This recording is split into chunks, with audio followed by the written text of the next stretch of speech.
Америка деген әдемі қала екен. Мына қарасаңдар, өзімнің офисімде отырмын. Бұл офисті кім сыйлады дейсіңдер ғой. Мен алдында гольф ойнап жүргенде маған Майко деген дос тауып алдым. Өте бай дос екен. Осы офисін маған сыйлап, енді осы жерде жұмыс істеймін. Және де костюм сатып алдым. Алдындағы Жигули естеріңізде ме? Сол Жигулиді мен барымда тюнингталап етіп әдемі қылып істеп алдым. Міне қарап шығыңыздар, мынандай офис әдемі.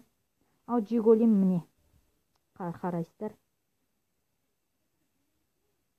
Мына жерде мынандай есік бар, осы кабинетте. Міне Жигулимді қараңыздар, Жигулимді. Мына капотын істеттім, доңғалақтарын істеттім, терезелерін істеттім.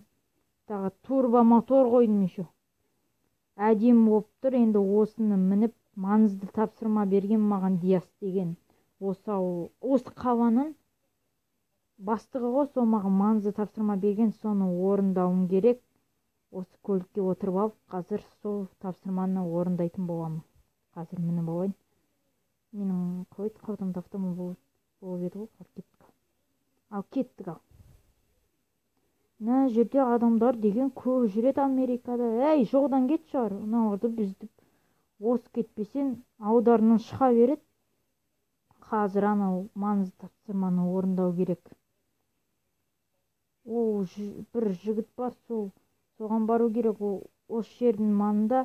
Айтпақшы, мен мынау Жигулидің түсін ашық көкке ауыстырдым. Бұрында қара көк болатын, қазір ашық көкке ауыстырдым. Мә, капот ұшып кетті мынаны. Жөнде боламыз ғой. Міне, мына жігіт па, осы міне кетіп бара жатқан ана жігіт. Соған бару керек. Сары машина жүр ғой. Қолыңды көтер, бол. Қазір сені. Не болды? Және не болып кетті, есімде тым да жоқ. Жәнегі Жигулим қайда менің? Костюмым қайда, машинам қайда? Тым да түсініксіз болып кетті. Ё-майо, аурухананың машинасын мініп үйіме қарай бару керек қой.